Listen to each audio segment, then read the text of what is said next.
Corona Cigar Company is your one-stop shop for all your cigar needs.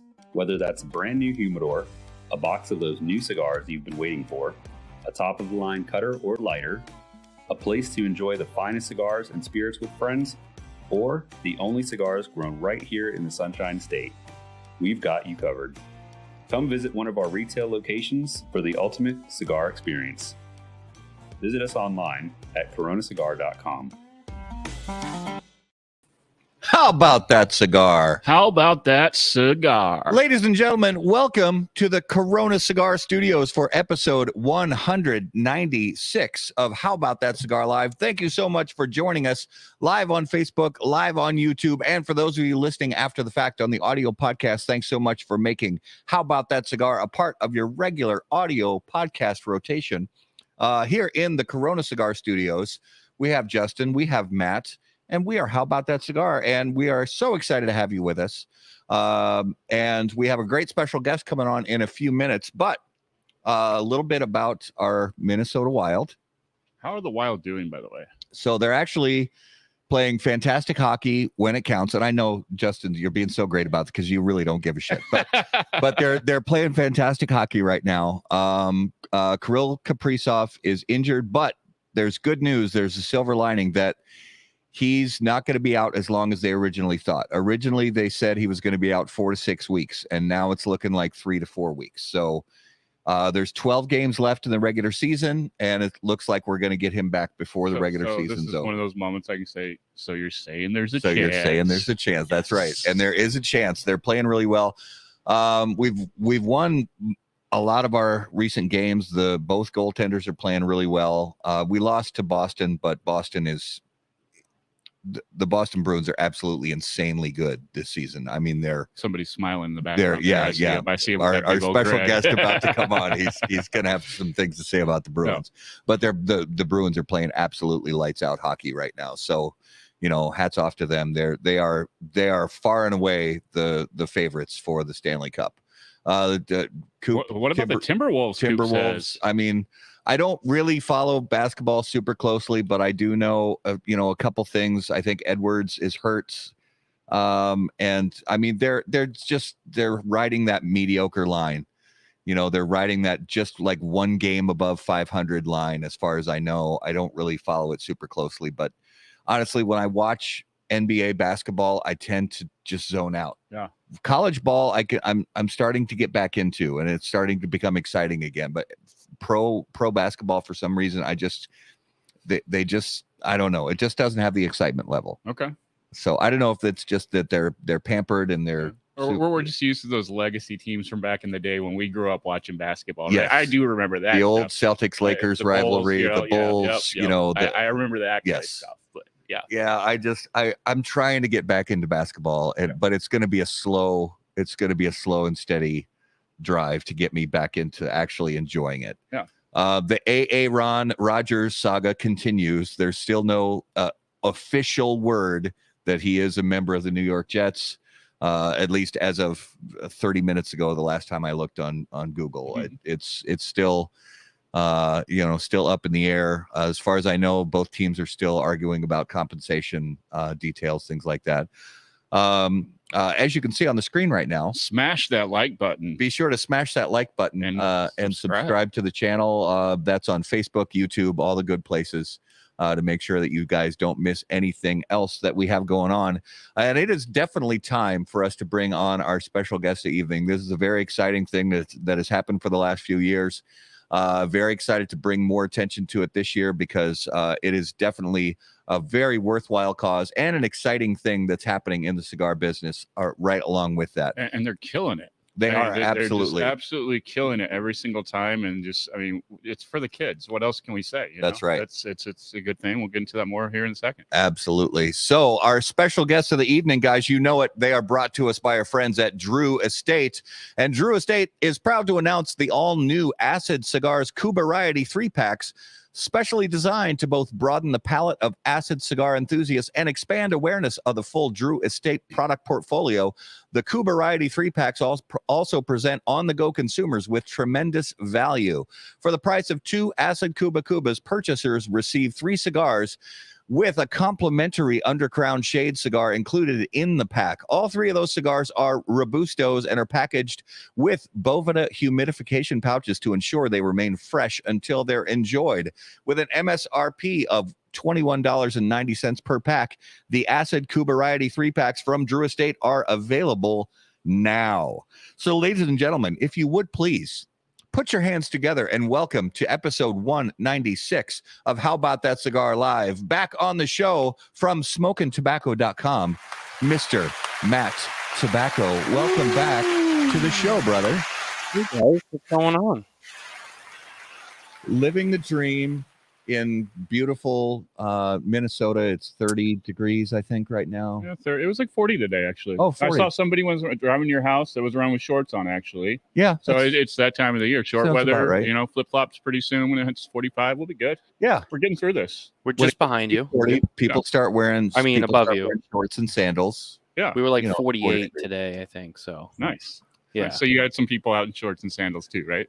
Not quite, but it's like it's like right here. It's going to be like mid to high 50s the rest of the week, so I'm excited for that. Yeah, it's been a brutal winter. I'm pretty sure we're riding the line between the third and the second snowiest winter on record for the state of Minnesota. It's Ramos. Also, I have two things I wanted to say right out of the gate. First of all, thank you for having me on the show and helping support this cause, because it means a lot to us. So thank you. The second thing, I just wanted to point out that sports betting just became legal in the state of Massachusetts. Oh boy. And so I just wanted to point out, I want to thank you. I want to thank the Minnesota Wild for losing that game, because I won $400 on that game this weekend. So very nice. Very nice. Thank you, Minnesota, for stepping out of the way of the big bad Bruins. Further out. Yeah. No, it's been fun. It's been fun. I feel like I haven't been going too crazy. I to be honest with you, I had a couple of bonus bets that I dumped on that game, and they worked in my favor. But it's been a lot of fun lately, because you can just bet right on your phone. So even if it's like $10 or whatever, it just, I don't know, it makes the game more fun to watch. You're sitting at home and like, let's drop $10 on this game, and then all of a sudden it feels like a playoff game. It's like, oh, there's like something to win here.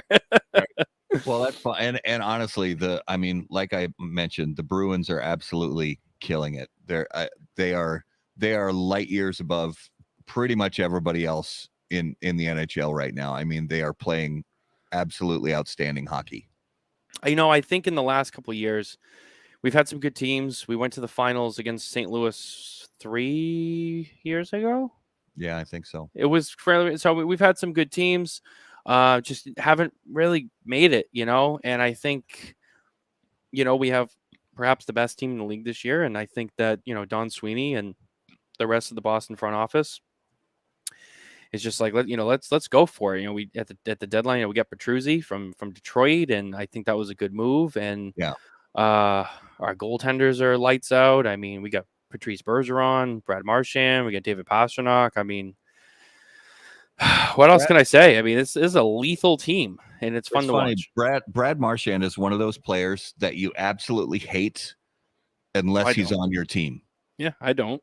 I mean, he is a genuinely, and this is just my opinion as somebody who enjoys the game and has to play against him. And also seeing some of his behavior, on the ice, is he's a player that you don't like. But when he's wearing your team colors, you think he's one of the best. That's like NASCAR. I mean, everyone knows I'm a big NASCAR fan. Everyone loves to hate Kyle Busch unless he's your driver, and I love Kyle Busch. That's my guy. I grew up in an Earnhardt family. And the number 3, that was the family I grew up in, and you either loved him.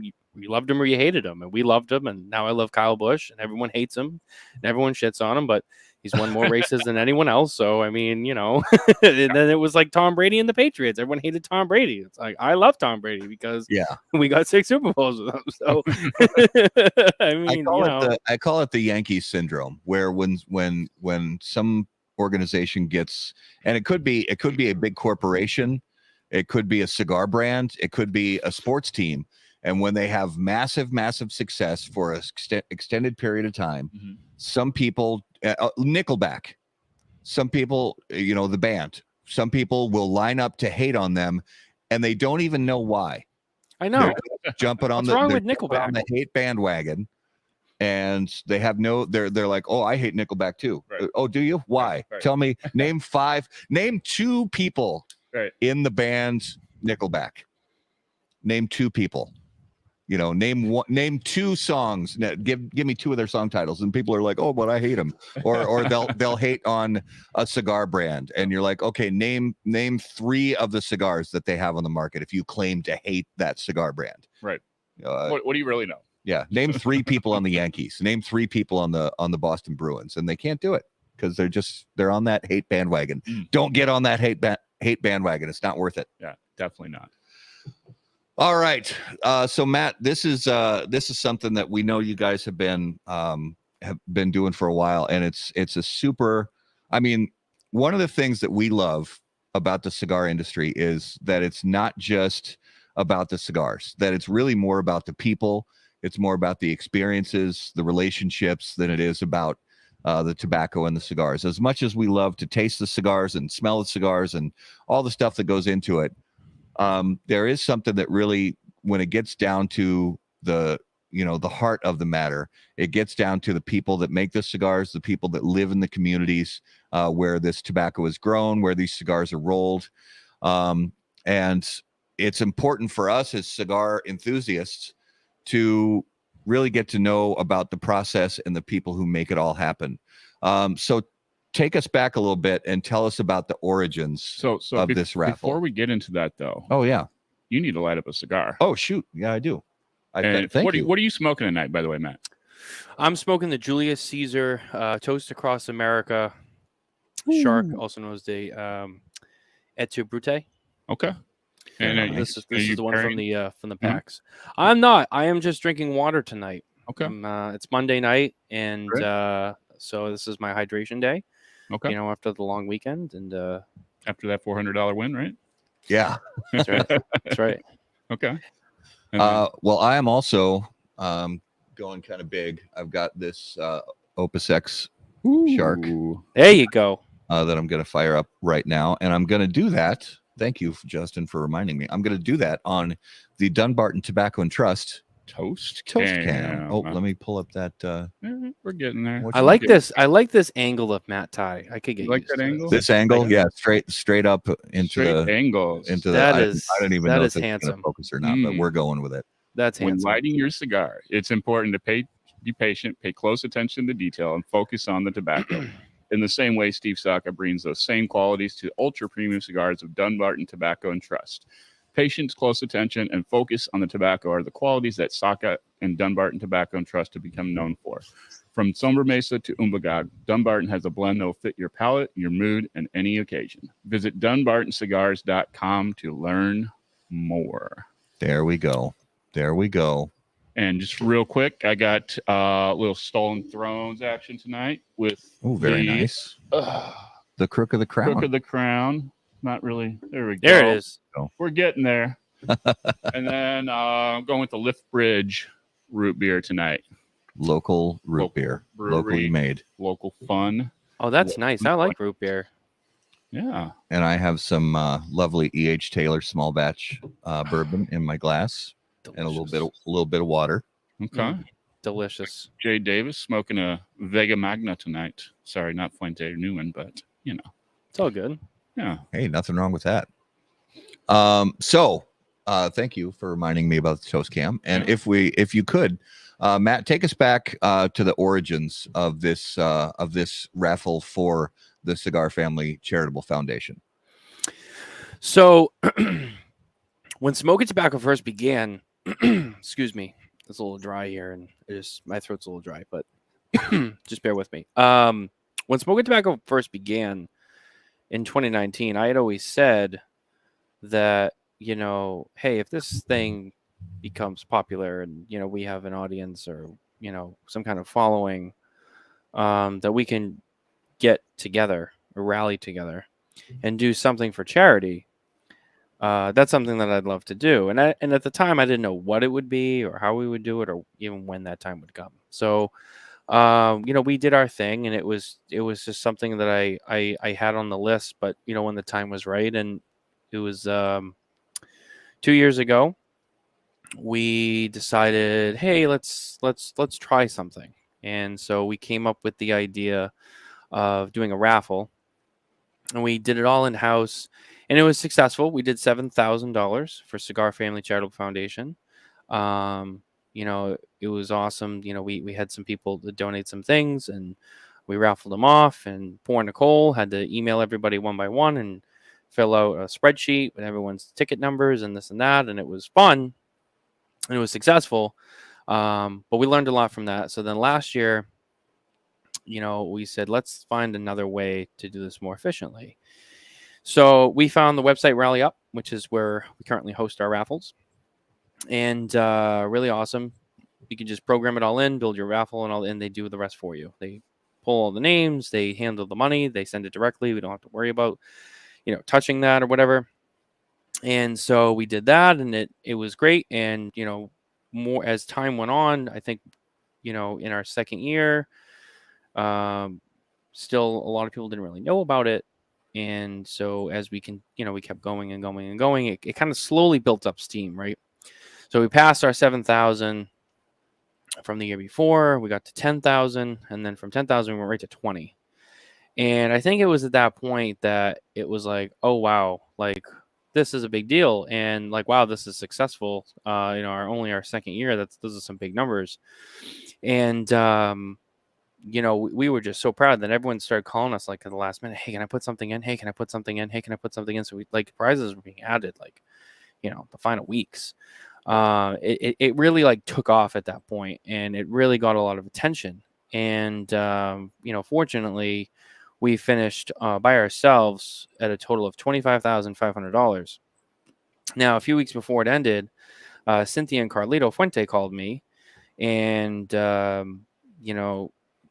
said, we want to extend this a few more weeks, which we did, because they were like, we think we can raise more money with this. We're going to really push it and promote it.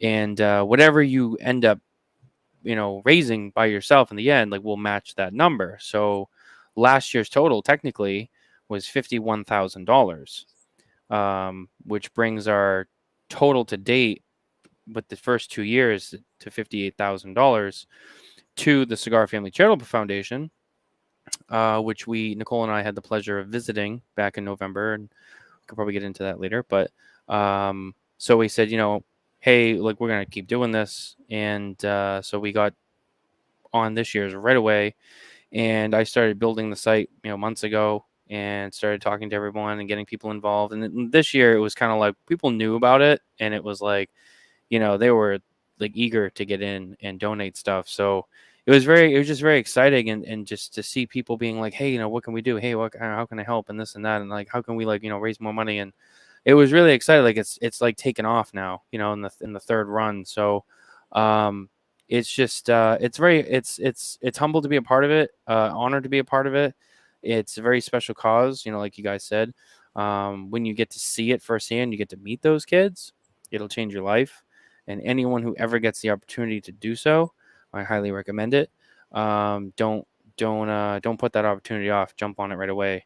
And currently, let me check right now. We are at $5,960. First went live last week. I started it a little bit early because I was excited. So we're just under $6,000. So, and we have 36 days, 19 hours, 8 minutes, and 5 seconds to go. So there's a lot of room to grow here. But we're very excited with what we've been able to do. Yeah. And it's one of the things I want to do right now is kind of pull up on screen some of the pictures that you've shared of the visit the time that you got to spend down there. So because I really want people to see these faces, on the show here, and so they can see what their money's going to. And there's Nicole with one of the kids from the school there, I believe. Yeah, that's one of my favorite photos that I think we have out of the hundreds of photos that we took. Just amazing. And then this is a group of some of the students from the school there. Is that right? Yeah, so they brought us on the whole tour of the school. We kind of got to see like every little department and met all the teachers and met the kids, and we finally got to the end, and they put on a performance on their stage for us. And this was after we all took a photo together, which was really cool to see. Yeah, it's and it's for anybody who ever gets a chance to go visit, some there's some, I mean, not all cigar factories do it because not all cigar companies have the resources to do so, but a lot of cigar factories do have facilities right there with that give back to the people in the community, and to get to see the faces of these kids and the parents, and it's very. And Matt, if we could go back to the last photo there, the kid on the right, in the red with the guitar, that's Emilio. And some of you, if you follow like Cynthia, or I know Carlito, and I think Tony Cattengill have talked about him and talked about the foundation before. We've talked about it on our shows last year during last year's promotion. He's the one that, if I remember correctly, he had, I want to say it was brain cancer or like a brain tumor or something, and he didn't have a really good diagnosis. It wasn't going well for him, and but he stayed positive, and he ended up fighting that and beating that, and he's there today, and he's doing well, and he's at the school and he plays music. He's just one of so many kids that have benefited from this and have gotten so much out of it and have had their lives changed. And it's amazing because a lot of people can't understand the some of the living conditions without seeing it firsthand. And for these people to have access to medical care, for the people who work at these factories who have medical care, schooling, and safe facilities for their families, it's absolutely life-changing. Like stuff we take for granted every day. It's absolutely life-changing for them. I mean, so while we were down there, we were with Carlito and the Fuente staff, and we visited the factory, and we went to Chateau de la Fuente, with the Opus X tobacco was grown in the farm and all that. And the school is actually right up the dirt road from Chateau de la Fuente, where the tobacco is grown. People have seen the photos of hundreds of times. It's right there. So part of the story is when they first went down there, to buy that land for the farm, you're talking 30 years ago.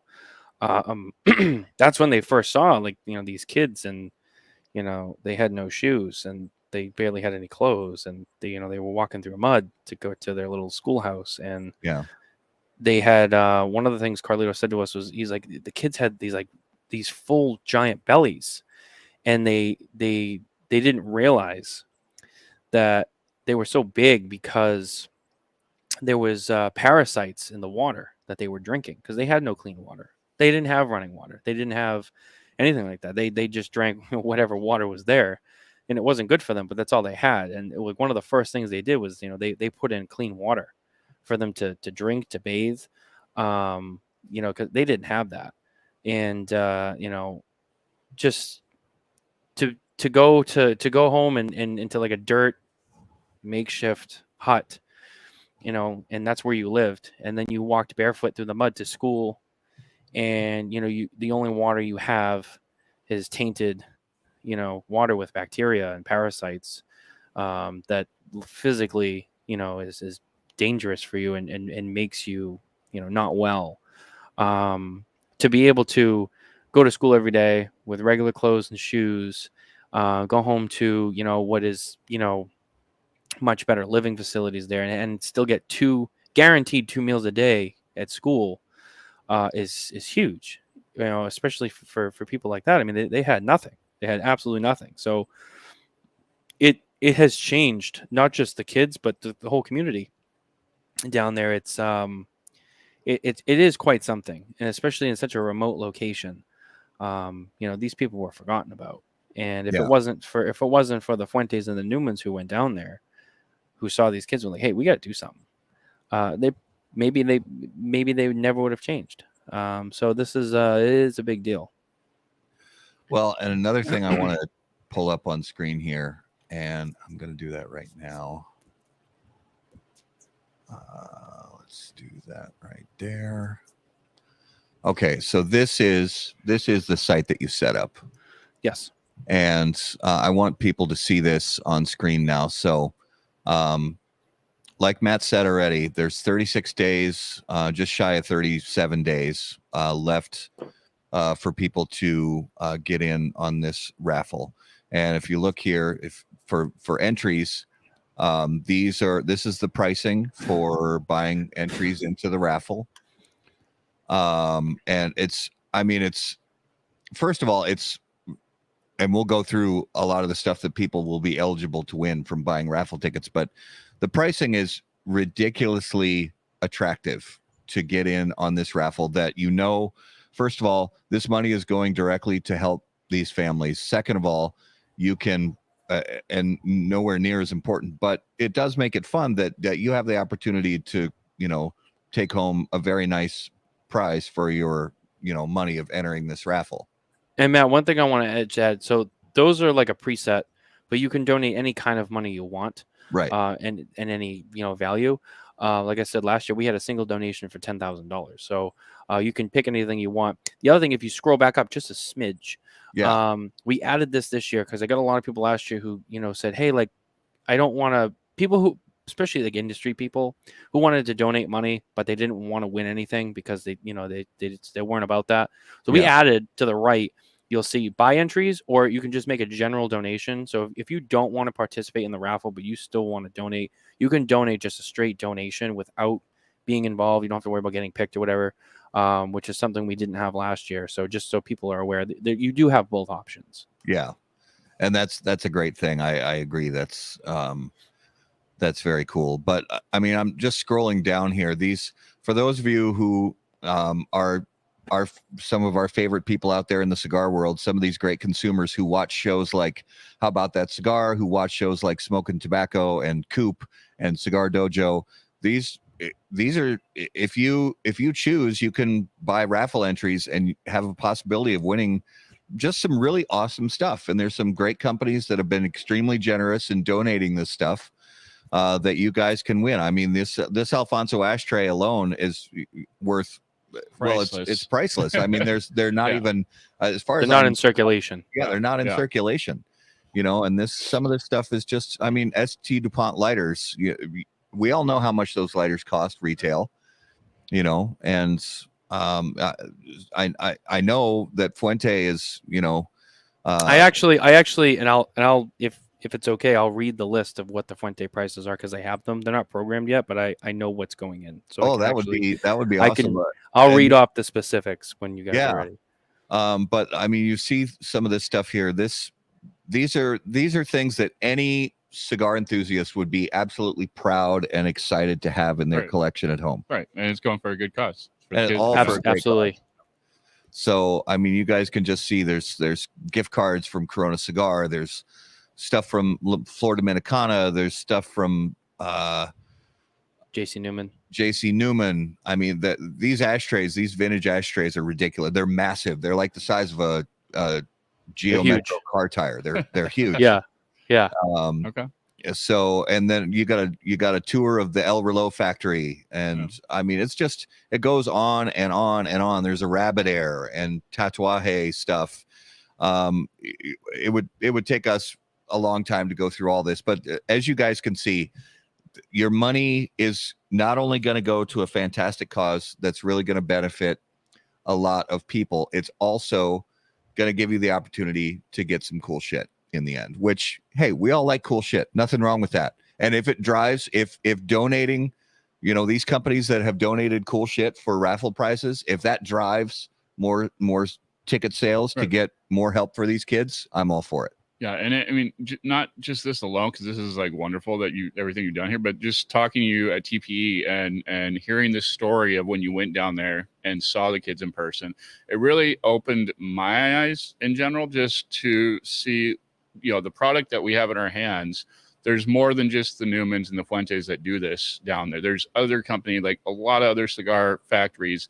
That's the living and lifeline for these other families down in these other countries where it's all made. And just thinking about that, it changes your whole perspective of every time you get a premium cigar to enjoy, that money goes to take care of these families that otherwise may not even had a chance to survive or grow or live in general. And that story just alone like makes me want to be into cigars even more, just because everything that I purchase is going towards something like that in my eyes. So. Yeah, Justin, you make a good point. I mean, even outside of CFCF, look, there's a lot of manufacturers out there. They all make cigars. There's other charitable organizations that other manufacturers work with and whatnot, and that's all special stuff. But when you actually, part of it too is we got to go to the factory and all that too. So you get to see the rollers. And one of the things that we were fortunate enough to also see was the Fuente Christmas party. And the reason I bring that up is because, we got to see the majority of the people who work for Arturo Fuente all get together, and they have this massive Christmas party, and they give away all sorts of, cash prizes and stuff to the workers. And, then we're leaving, we're pulling out, and it was at a basketball arena in Santiago that they rented out for this. It was that big. They have that many employees.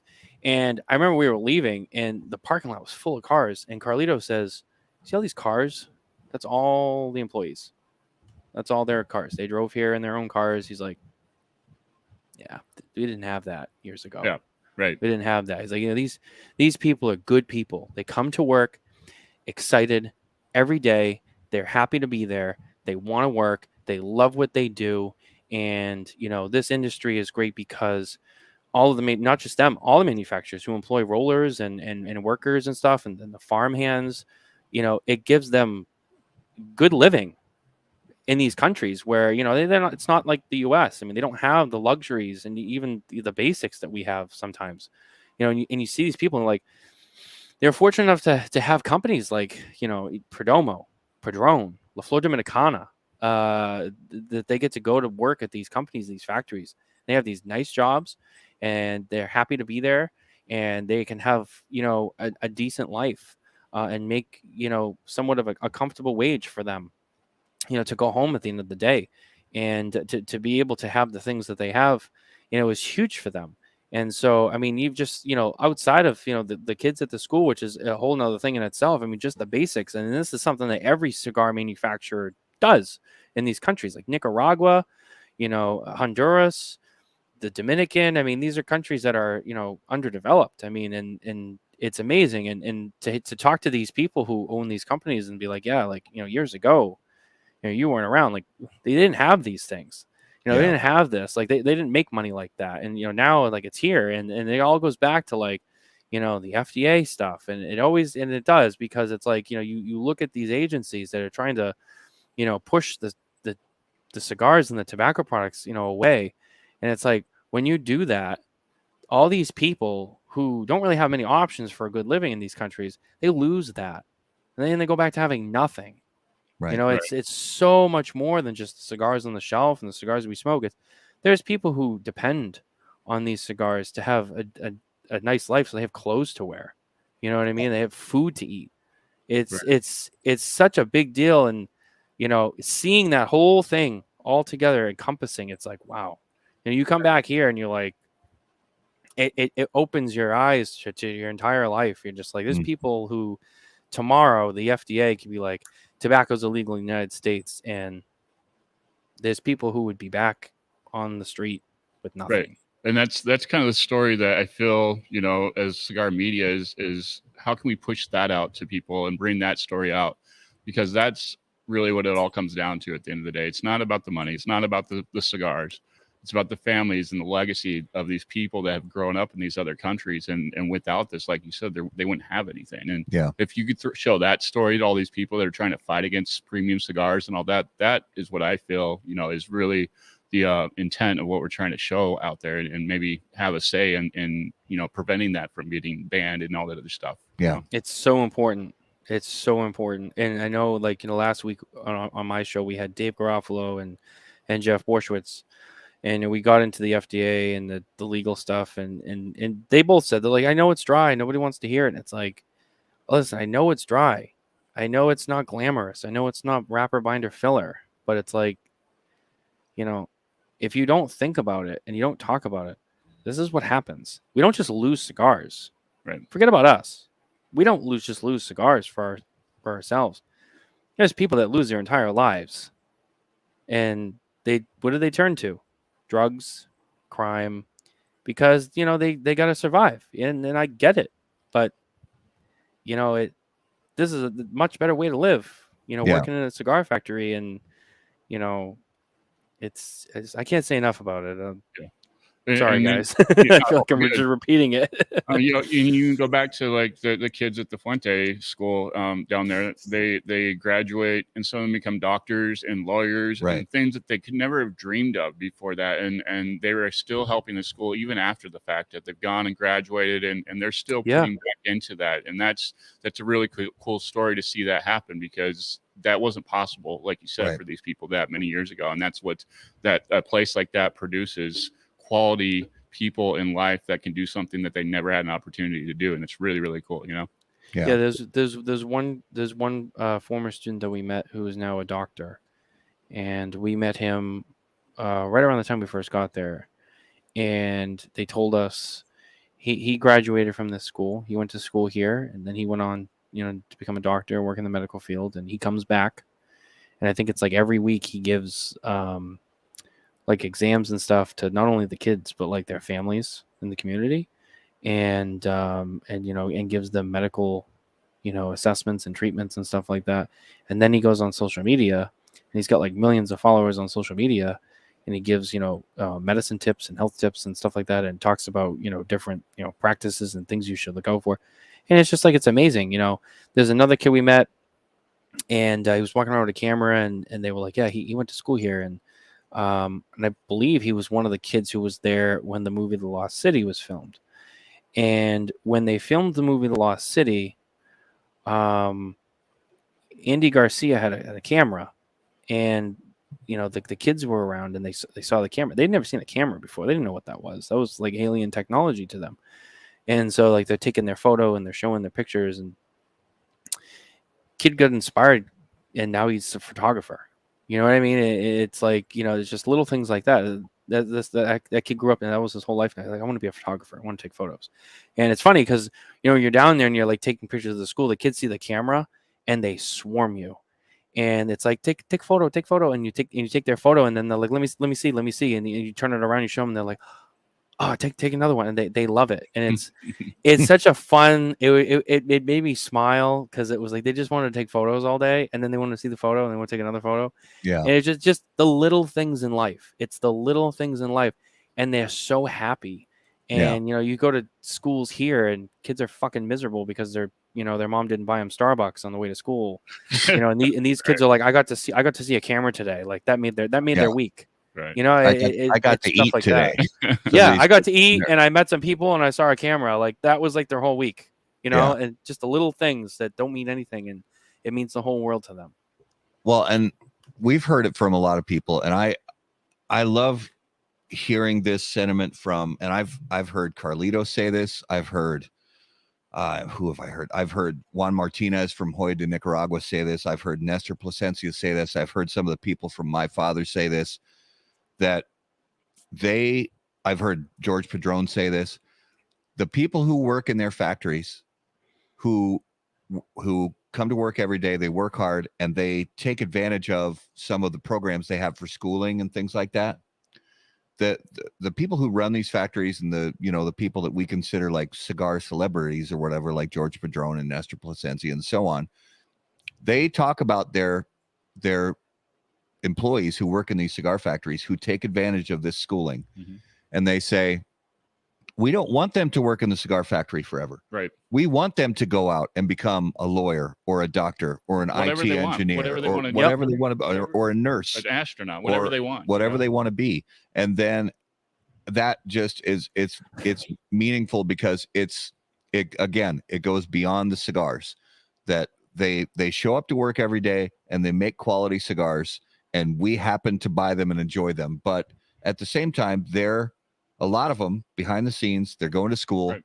They're learning a new craft, a new trade, and getting an education in the hopes that they don't have to roll cigars forever. And some of them are also perfectly happy. Some of these people have been working in these cigar factories for 20, 30, 40 years, and they're perfectly happy doing that. But the opportunities are there for the people who desire something different. And the people who run these factories applaud that, and they want to have that give growth. those opportunities. And have that growth in general, because it creates positive, reinforcement around everything they do every day. Yeah. It shows. You know what else I found was interesting? When we were at the Fuente factory in Plant 1, the main one that you've probably seen photos of, we get to kind of the back of the factory after we've seen most of the regular, cigar production stuff. We get back to where their cafeteria is, where they all eat, lunch.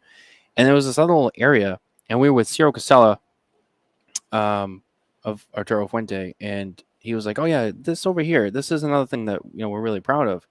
He's like, "We started our own credit union right here in the factory for all the workers and their families, so that way they don't have to go to loan sharks and other people to borrow money. They can borrow money here, and it's safe, and they can have actual payments." And I'm just like, that's amazing. Does anyone whose job you go in and you're oh yeah, we got our own financial system. You can just do it here.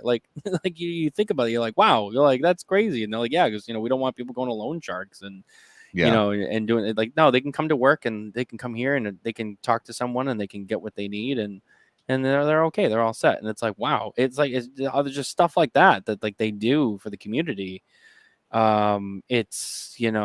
It's mind blowing. It is. It's mind blowing, and it's amazing. And the fact that they can do that. I'm sure not every company can do that, and I'm sure maybe other companies do things like that. But you're just wow. You're they think of almost everything they can to think about. It's not just about the business. It's not just about the cigars. It's these people have lives. What else can we do outside of work to help these people with their personal lives? You go to work here and you got stuff going on in your personal life and people are yeah, I know, you got to come to work. You got to leave that here. And they're no, you have a problem. What's going on? And they'll help you. It's if it's not work related, it doesn't matter. They'll help you. And that's huge. That's just huge. So much respect for that. I really do. Well, and we love knowing that, again, sometimes when we get into charity stuff like this, we do turn into broken records, but it's important. And we go into our cigar shops, we buy our cigars, we sit around, we smoke with our friends, we have a great time, we get into pairings, we get into swag, we get all the cool stuff that comes along with being a member of the cigar community, and getting to have great conversations with our friends, making new friends in the cigar community. All that stuff is fantastic. And that's really one of the factors that makes us enjoy the hobby of premium cigars is the community aspect of it.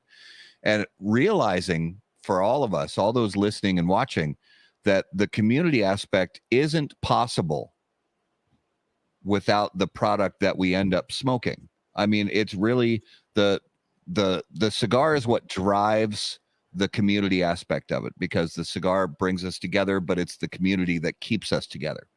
And the people that spend their time making these cigars in these communities need what these cigar factories who are able to go the extra mile, like Fuente and others. And this charitable foundation that the Fuentes and the Newmans have set up is so vitally important to the people in that community. And it's vitally important for us as cigar smokers to take a second aside and say, okay, because hopefully each of us as cigar smokers, we have we keep ourselves on some sort of a cigar budget. Mm-hmm. Some of us do. It's not always easy to stick to it, but we try to. And you say to yourself, okay, this month I am going to forego a certain percentage of, maybe all of, my cigar budget for this charity event, for the Cigar Family Charitable Foundation, for what's going on right now. You say, you know what? I have a lot of cigars in my humidor at home. I can forego this month's allotment to give back to the people who put in the work. And it's not, whether it's $5, $20, $50, whatever it is, Jay brings up a good point here. And every cigar or every dollar given to the Cigar Family Charitable Foundation goes to the charity. Right. All the expenses and costs related to the operation of the foundation is paid by J.C. Newman Cigar Company and Arturo Fuente Cigars. It's true. I mean, that alone pay is all the overhead. Everything you put in goes straight back to that. So it's really, Yeah. And another thing I want to mention is, I want to give some more talking time to the Newmans because, they're just as involved. And I don't know how many people actually know this, but Eric, Bobby, and Drew, they go down to the DR. I want to say like once a month, maybe. Yeah. And they put on hospital scrubs and they go and they work with the kids and their families and they give them like eye exams and hearing tests and stuff like that. I mean, they go down themselves. The guys you see in the magazine in the suits and stand in front of the sign, they're not just board members in an office all day. Yeah. They go down there themselves, and they put on the nurses scrubs and they're hands on and they help these people. I mean, that says a lot. They're not just like, yeah, we have a charity and it makes us look good. Like, no, they're like, no, we're down there ourselves. We're doing it. And they deserve a lot of credit for that. And I think people need to know that. And I think people need to understand, like, this isn't just for show. I mean, they're down there every chance they get, and they help out. This is a huge thing for them. I mean, and not every charity I would say is like that. Not that it means it's a bad thing, but just when you see such a big organization and you see the actual figureheads hands on, I mean, that's a big deal too. It is, and it makes a big difference. It says something about their commitment, but it also says something about their hearts. The Newman family, the Fuente family. It says something about their hearts that they put skin in the game. They are actually walking through these places and not just once a year for a photo op. They're there all the time, right? And actually, getting their hands dirty to give something back to the people who have given them and us so much as members of this, hobby. Right. And the other thing too is, you look at a lot of these families, what is their heritage? Where are they all from? Yeah. They're from Cuba. They're from Cuba. And everybody knows what happened in Cuba. Right. Oh, yeah. You got all, the Padrones, the Fuentes, the Perdomos, the Garcia family. I mean, I could keep going. But, they all came from a place where one day the government came in and said, we own everything that you have and you have nothing now. You just serve us. And they left. They left with nothing. And they started over and they started these companies and they built them up brick by brick and they worked hard. And now they have the ability to give back to the community. When they came from a place where they had no community, everything was taken away from everybody. Nobody had anything. And now they're able to go into other countries and give back to those communities. And it to me, it really shows the resilience of the Cuban people. And I have a lot of respect for them. They're hardworking people. They have big hearts. They're family oriented. Nick Perdomo is another one. You hear his stories. He was on the road trying to sell his cigars, and he'd call his parents and say, can I come by and have dinner with you guys, at home, because I don't have any money to eat. Because, I'm I don't have any money. And, now I'm going to look at Nick Perdomo. I mean, one of the biggest brands in the business. There is a character to these people that, again, it goes past just the cigars. It's the ethic. It's the mentality. It's the heart. They're not weak people. They fight, they push, they're driven, and they're driven for themselves, they're driven for their families, and they're driven for their community, for people they don't even know. And I think that says a lot, and I think that's very special. I think that's very special. I think more people around the world need to learn from that. I agree. Yeah. Well, I want to challenge all of our viewers right now, and anybody watching this after the fact. We have links. I'll keep putting it in the comments. It'll show up on Facebook and YouTube.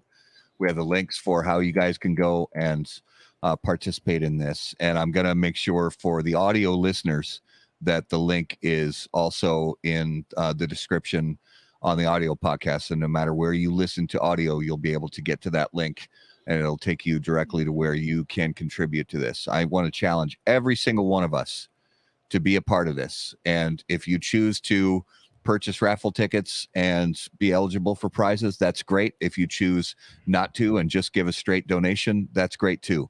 But I want to challenge every single one of us to participate in this for all the great things that it can do for these people in this community. You can also text SMKTAB, that's SMKTAB, to 855-202-2100. That's 855-202-2100 on your cell phone, and it'll send you back the link, and you can click it, and it'll bring you right to the page. Okay, that's fantastic.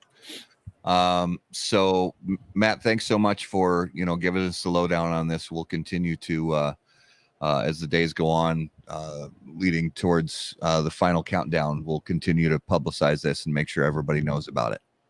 Yeah, absolutely, and I appreciate you guys letting me come on and talk about it. It means a lot, and to everyone who donated raffle items, as well as people who have donated money towards the raffle, which obviously is for a bigger cause.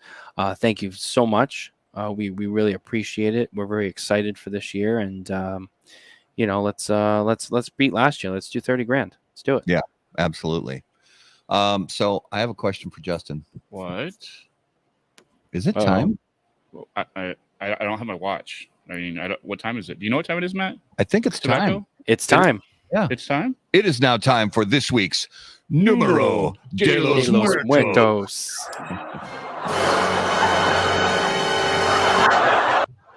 You could just turn that down. It's okay. It'll stop on its own. It'll stop on its own. And as always, Numero de los Muertos, brought to us by our friends at Smoke Inn.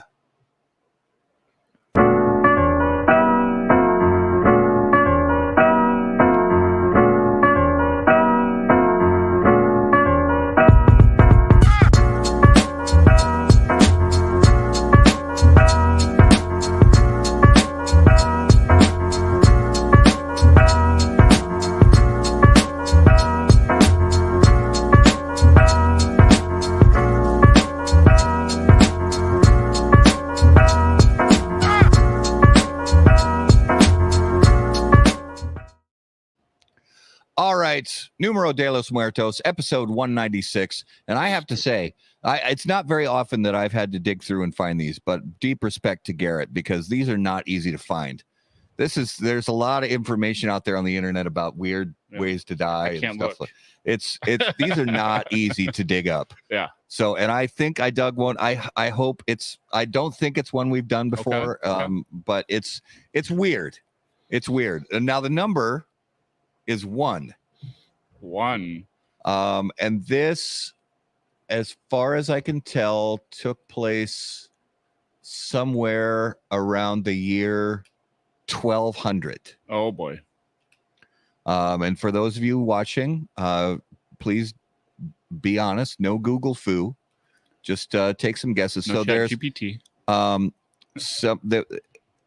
So I'll say that this happened one time, and this was it's a very weird way to die, and it happened as a result of we'll say war, but I won't be more specific than that. So you just we're looking for a cause of death. I'm going to assume that it's probably, if it's 1.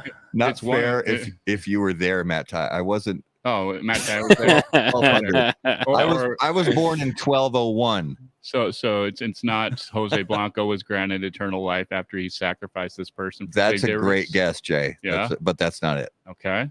And what was the year? Sorry. 1200. Jeez, I mean, that's going back. So were there like knights and stuff back then, or is this like?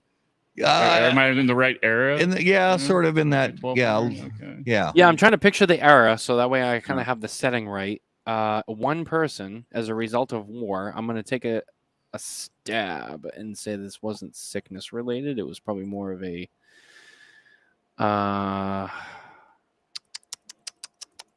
one. I feel like it's harder when it's just one. You know, when it's like a bunch, it's like, well, you know, there was a plague, and you know, one person died as a result of this one thing. Yeah. The result of war. So I'm going to assume that, you know, it's, like I said, battle related. I'll say that it was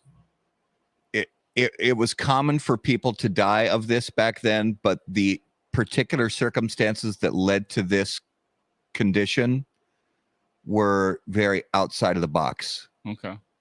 Outside of the box. So you use the word condition. So I did. Oh, so it's medical. So it's not like, you know, someone got crushed by a horse. I gave that one away. Yeah. Okay. So it's not friendly fire. Yeah, it wasn't friendly fire. It's Not not like friendly someone got fire. crushed by a cannon.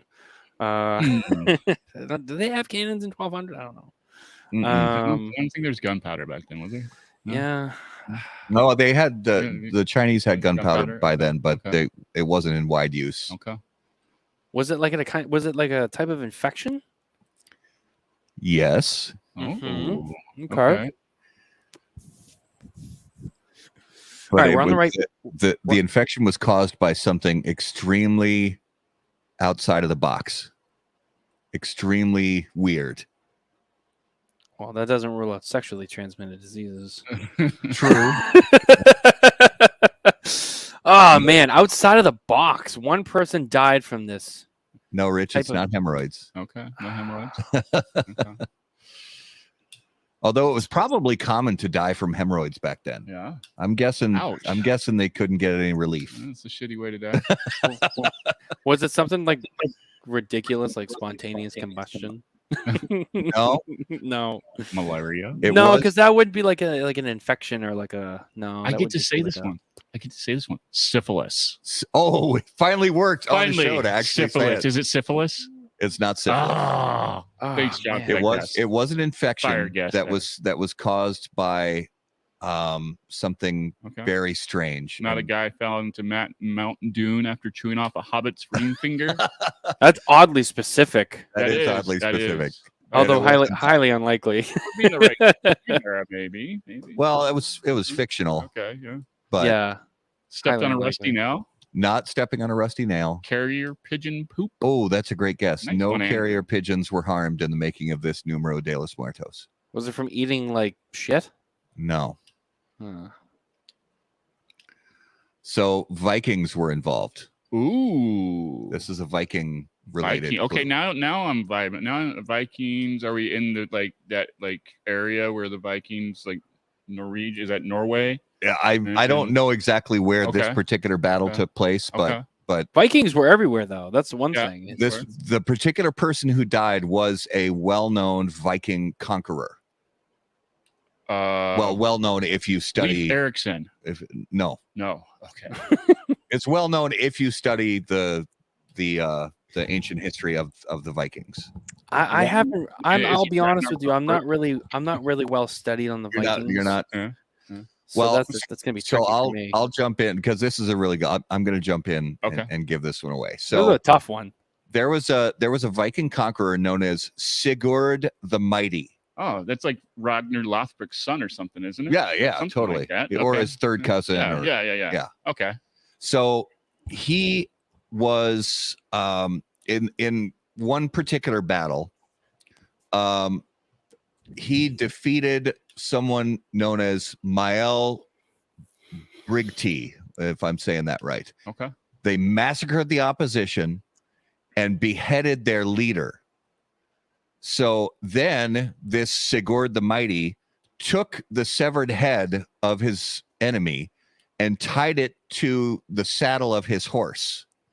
And while he's riding away with the severed head of his enemy on his saddle, his enemy had horrible buck teeth. And one of the teeth from the severed head of his enemy scratched Sigurd's leg Oh. and caused an infection from which Sigurd the Mighty died. How the hell am I supposed to guess that? I didn't say you were supposed to guess it. That was very specific. It was very specific. And sorry, Roll, Crazy, it's too. not the Viking anal beads. Sorry, It's not. No. That's. But I mean, it was a tooth bead, maybe. I don't know. That's a different thing altogether. Yeah. Okay. Yeah. Yeah. it So is. that he had the guy. He cut the guy's head off and tied his head to his saddle and got his leg scratched by the dude's tooth. And Tony Hogan. That Absolutely, was my second Tony. guess. Yeah, that's Yeah. same. You were close. We were close. very close. So yeah, that's Yeah. don't Rip the teeth basically, out first. Take the teeth out first. the moral of the Yes, story is yes. when you defeat your enemy, don't get cocky and go carrying around their severed heads as a trophy because you may get scratched Right. and get a deadly infection. That's So, true. don't Just do that. leave it. Just leave Just it. leave Leave it. it where Yeah. it lay. Just leave it. So that was this week's Numero de los Muertos.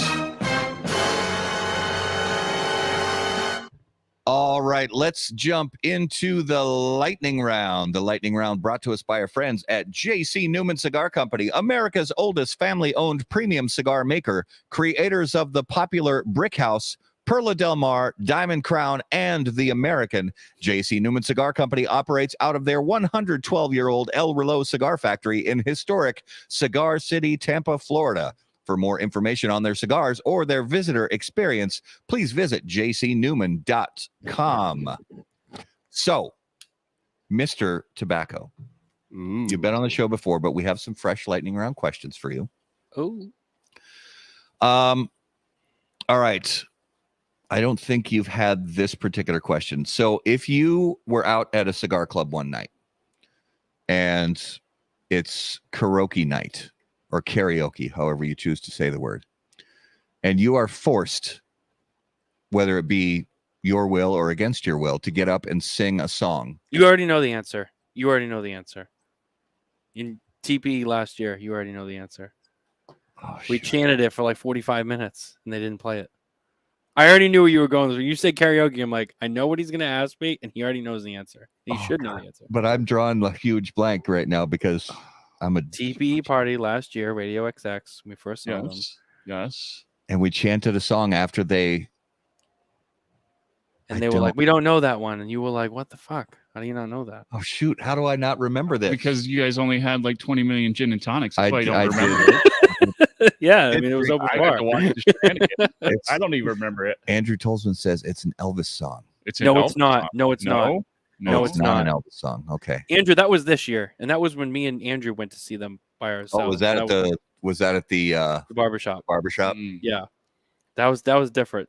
He's thinking of another. No, this is it's a Clapton song. Oh. Clapton song. No, I'm sorry. It's a Cigar song. Sorry. Cigar. It's a Oh, Cigar old song. time rock and roll. No. That was later covered by a metal band. That perhaps the version is more well known. Oh, turn the page. Yes. Turn the page. Oh, yeah, that's See right. how I flipped your lightning round back on you? I see what they did there. I Turn the see. page, Oh, man. That's right. I forgot. Yeah, I had a few drinks that night, so did I may too. or may not have a clear recollection of everything. Thanks, Matt Booth, for the vodka or the gin. Yeah, thank you, Matt Booth, for the gin. Yeah. Yes. Really Delicious. appreciate that. Best gin you can buy. All right, so Matt, if you could have an unlimited supply of one thing for the rest of your life, now you cannot say cigars, money, or time, but otherwise you can have an unlimited supply of one thing forever. What would it be? Ooh. It's tough. It's really tough. I'm gonna have to go novelty on this one. Something that is not necessary in life, but I don't care. Cadbury Flake. Cadbury Flake. Yeah, you guys don't know That- about that, do you? Supposed to be the East Coast. Is that a sex thing? Oh, yeah. Oh, That's it. That's nope. sounds That's chocolate. it's from our friends across the pond in the UK. Okay. Chocolate? Yes. Okay. Yes. So there are two kinds of Cadbury.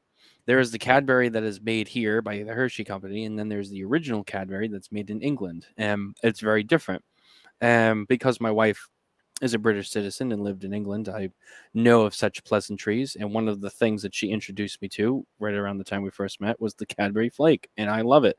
And if you don't know what the Cadbury Flake is, if you can find it, you should definitely check it out because it is a fun, delicious treat. So that's what got you right from the start is the Cadbury Flake. Yeah. Yeah. Oh, yeah. Definitely. Yeah. Okay. Wow. Yeah, that was what sold it for me. No, the Cadbury Flake is one of my things is I love chocolate. It's one of my extreme guilty pleasures. Oh yeah. And it's something that I often enjoy, and it's my favorite chocolate, and I love having it. It's very unique. It's a very light, airy kind of chocolate, and it's crumbly, it's messy, but it's delicious. And yeah, that would be one of several things. I had a couple options, but that's probably the one that came to mind first, so I went with it. Speaking of chocolate, were you with us in there's this chocolate place It's called Royce. Royce Chocolate. Andrew actually showed us this Andrew place in Tolzman Vegas and introduced us to it's Japanese chocolate. It's ridiculously good. It's kept cold. Yeah, you can buy it there, but they give you like a cold pack to bring it home with because otherwise it melts super easily. No, but I think I was with Andrew one night and he had a whole bag of it. And he was telling me about it, but I never went and checked it out. We'll have to get you some of the Royce Nama chocolate. It's the best stuff to bring home to the missus to make sure you have good, peaceful entry when you get back to the house. It's insanely delicious. So when we go to PCA, yes, remind me. We'll all go because she'll be almost ready to pop. So I'll make sure I have some for when it comes. Yes, you will want to get some of that. That's a must visit at the canal shops.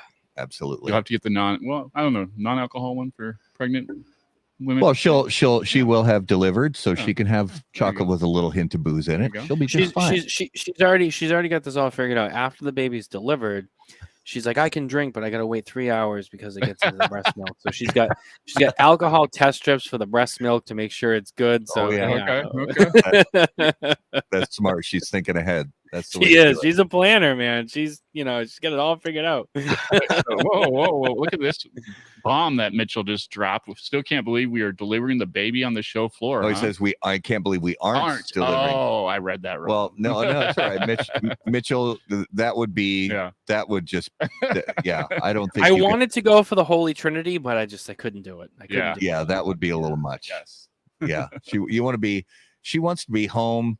Near home, hospital near home, yes, and not have to worry about all plus 120 degrees in Las Vegas. No, thank you. Yeah, she's gonna be 7 months pregnant at that point. Yeah, no, or 8, 7.5, 8. Yeah. Oh no. Yeah. Stay away from Vegas. Yeah. All right, Justin, you want to hit this one? All right, you ready for this one? I'm ready, Justin. I'm always ready. Okay. The zombie apocalypse is coming. You have 3 cigar industry people that you want on your team. Are we redoing this from the last time? Because he's already had this one. You guys gave me this one because I was on because Mike was on. He was like, I can't believe you didn't pick Carney, and I was like, I'm be honest with you. Oh, okay. I panicked. I don't know. All right. And Carney was like, don't feel bad because I didn't pick you. Since you've had that one, let's do this one here. All right. That's a good one. Who was your childhood teenage actress crush? That's a tough one. Or it could have been a musician or an entertainer. Yeah. Just somebody when you were a kid or a teenager, somebody that just absolutely drove you bonkers. Drove you crazy. Well, first of all, being from Boston at that time, I mean, who didn't love Giselle? I mean, she was the first lady of the NFL. Supermodel, biggest and best to ever do it.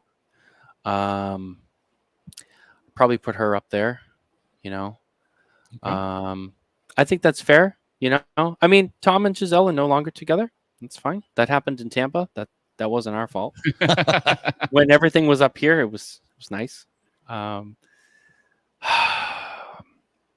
gonna go with Giselle. She's always been up there for me. That's a good call. Yeah. Oh wow. Oh, Coop says nope. Coop right away. Here we go. Here we go. As far as here comes the fucking peanut gallery. As far as that goes.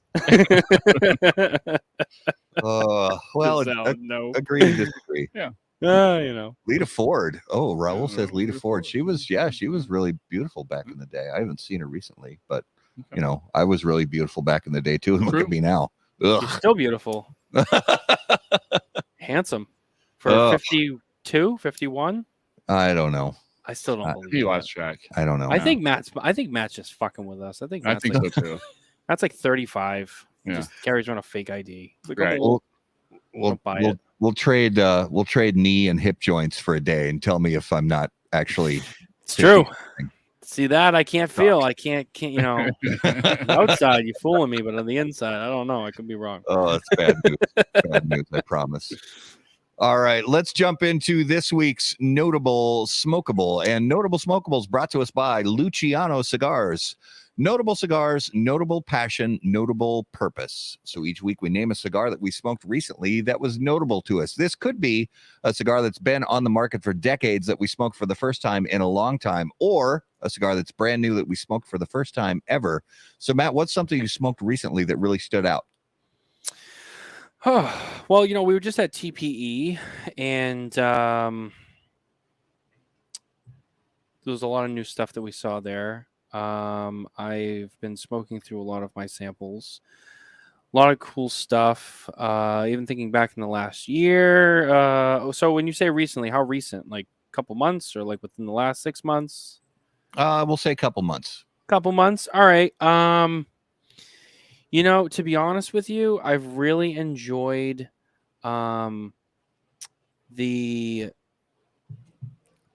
sorry, my mind just went blank.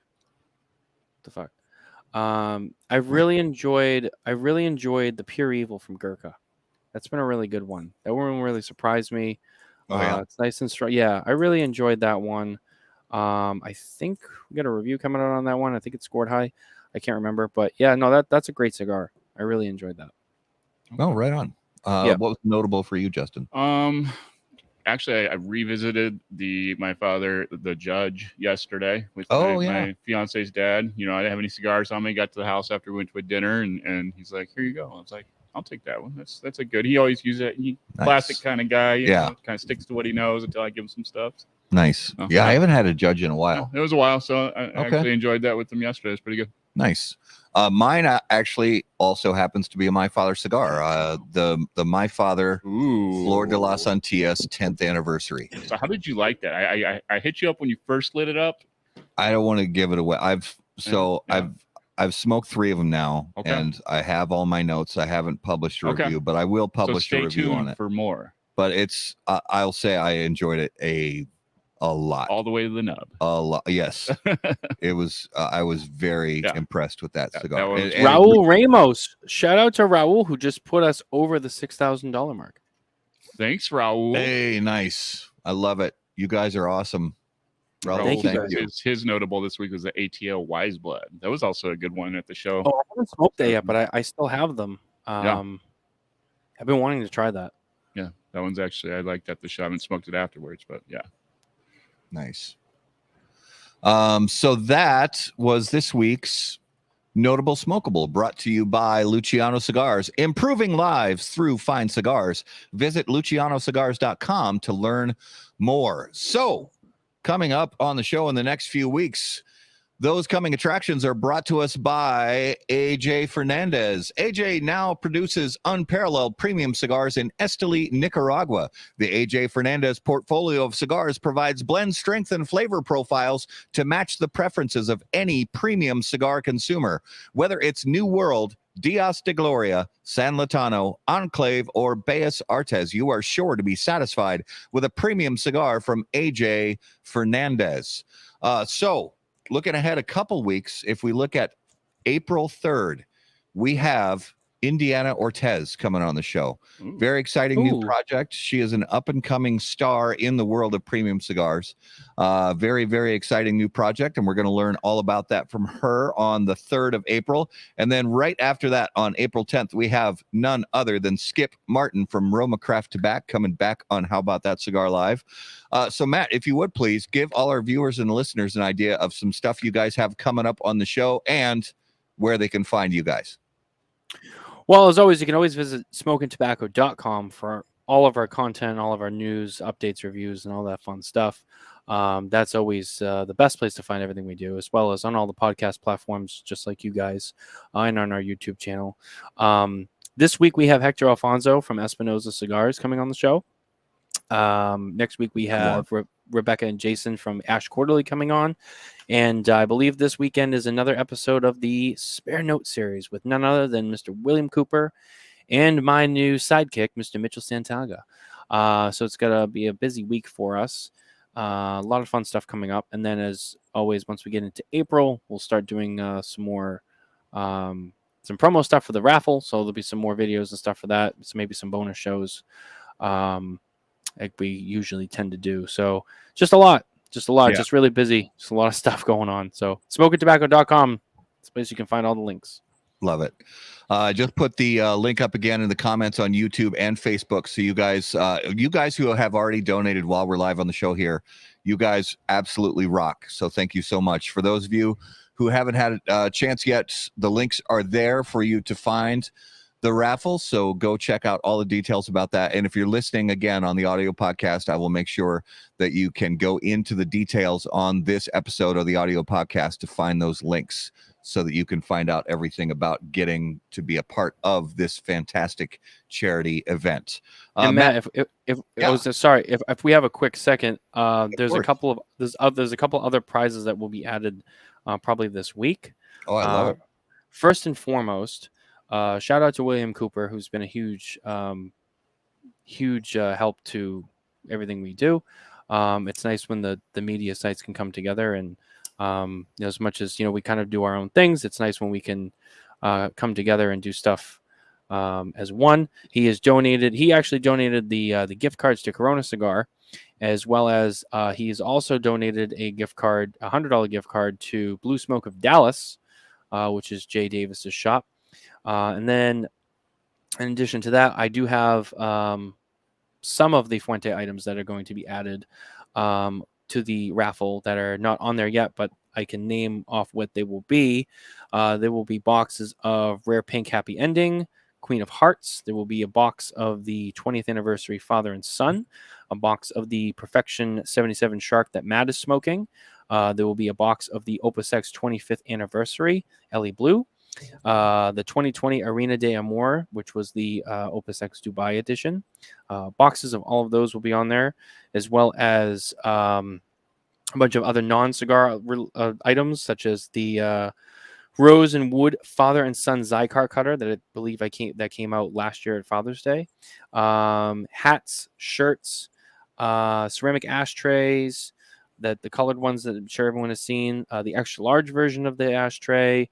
The little Carlito statue, the carbon fiber cigar cases with all of the different logos on them, from Angel Share to Forbidden X, all the other ones. I think we had them in there last year, which were really cool. There's also going to be a Don Carlos the second edition Humidor and gift box set. For those who have seen that, you probably remember the black and yellow, the big Humidor with all the pictures on the top. So it'll be one of those. All that's going to be added. There's also going to be some sample packs of some of the more rare cigars that they make. I don't have the final details on those, but there's going to probably be some of the Lanceros that I know are highly coveted, and maybe some of the other Forbidden X stuff. So those will also be added at some point. So all that stuff is going to be up for grabs. So if you're interested in any of that, and if any of that kind of interests you or intrigues you, those will be given away as well. I love it. That's fantastic. So guys, get out there, get on the site, and contribute to this great cause and get a chance to win some cool stuff. We all love cool stuff, so be a part of this because it's an important cause, and we cannot possibly do enough. So let's get out there and be a part of it. Matt, thank you so much for being on the show, brother. We look forward to talking again soon, and hopefully seeing you in Las Vegas this summer. Absolutely, guys. Thanks for having me. It's always great to get together with you guys. I love you guys so much. Can't wait for PCA. It'll be here before we know it. It'll be kind of like my last hurrah with the boys before the baby comes. So I have that to look forward to. But no, thank you guys for having me on. I appreciate you allowing me to use your platform as well to talk about this amazing cause that means so much to us. It really, I really do. I appreciate it. Thank you so much. Yeah, our pleasure. Absolutely. Yeah. So viewers and listeners, thank you so much for being with us live on Facebook and YouTube. And if you're on the audio podcast, thank you so much for being the best part of How About That Cigar Live. We appreciate you guys watching and listening. If you guys have questions for us, you can email us on the website, howaboutthatcigar.com. Make sure to follow us on all social media at HBT Cigar. And of course, until we see you guys next time, burn cigars, not bridges. See you guys. Peace. Yeah.